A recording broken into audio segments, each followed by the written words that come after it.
வாங்க இன்னைக்கு நம்ம சிக்கன் 65 எப்படி பண்ணுறது அப்படின்னு சொல்லிட்டு பார்க்கலாம். இதுக்கு தேவையான பொருள் என்னென்ன அப்படின்னு சொல்லிட்டு பார்த்துடலாம் வாங்க. சிக்கன், இது வந்து கார்ன்ஃப்ளவர் மாவு 2 டேபிள் ஸ்பூனு, அரிசி மாவு 1 table spoon, garam masala 1/2 teaspoon, உப்பு தேவையான அளவு, காரத்துக்கு 1 டேபிள் ஸ்பூன் வந்து மிளகாத்தூள் எடுத்து வச்சுருக்கிறேன்.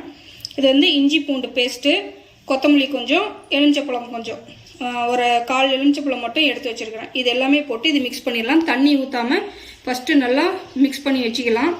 தேவைப்படும் போது தண்ணி சும்மா லைட்டாக கையில் தொட்டு பிசைஞ்சால் போதும். வாங்க இது எல்லாமே இதில் மிக்ஸ் பண்ணிடலாம்.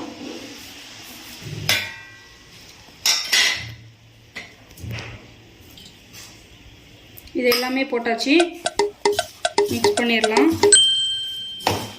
உங்களுக்கு வேணும்னா நீங்கள் கலர் பொடி, இந்த ஜிலேபி பவுடர் இருக்குல்ல, அது கூட நீங்கள் சேர்த்திக்கலாம். நான் அது போடலை இன்னைக்கு.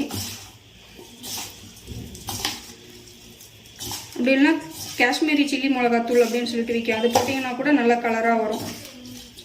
ஃபஸ்ட்டு வந்து நல்லா அழுத்தி நல்லா ஃபுல்லாக எல்லாமே பிசைஞ்சிடணும். எல்லாமே நல்லா கோட் ஆகிடுச்சு. இப்போ வந்து லெமன் புழிஞ்சிக்கலாம். லெமனில் பாருங்க கொட்டாச்சு, எடுத்தாச்சு.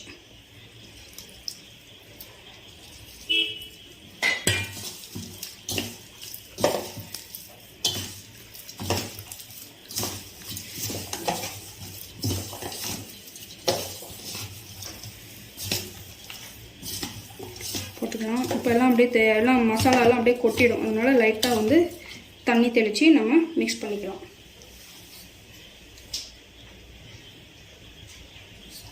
அவ்வளோதான் தண்ணி.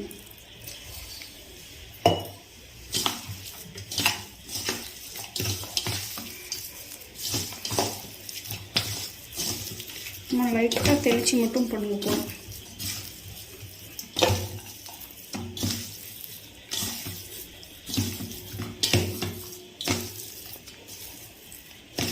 இன்னும் கொஞ்சமாக ஊற்றிக்கலாம், இன்னும் 1 டேபிள் ஸ்பூன் மட்டும் ஊற்றிக்கலாம்.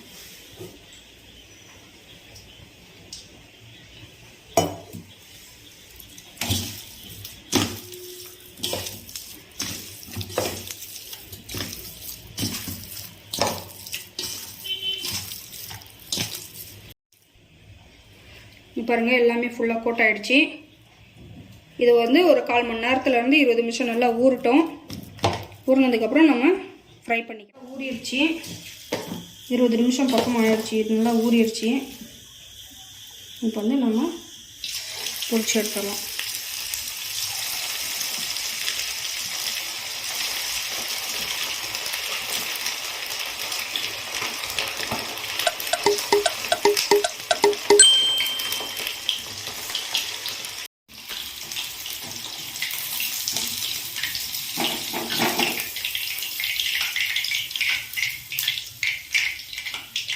அவ்வளோதான், ஒன்றும் இருக்காது. பார்த்தீங்கன்னாலே தெரியும். பாருங்கள் சில்லி எல்லாமே பொரிச்சாச்சு. எண்ணெய் அவ்வளோக்கா இழுக்காது. மேலே வந்து கருவேப்பிலையும் வெங்காயமும் போட்டிருக்கேன். கொஞ்சமாக மிளகுத்தூள் போட்டுக்கலாம். அவ்வளோதான், சிக்கன் 65 வந்து ரெடி ஆகிடுச்சு. நீங்களும் வீட்டில் ட்ரை பண்ணி பார்த்துட்டு இந்த ரெசிபி எப்படி இருந்துச்சுன்னு சொல்லிட்டு சொல்லுங்கள். மறக்காமல் ஷேர் பண்ணுங்கள், சப்ஸ்கிரைப் பண்ணுங்கள். இந்த சேனல் பிடிச்சிருந்துச்சுன்னா ஒரு லைக் போடுங்க.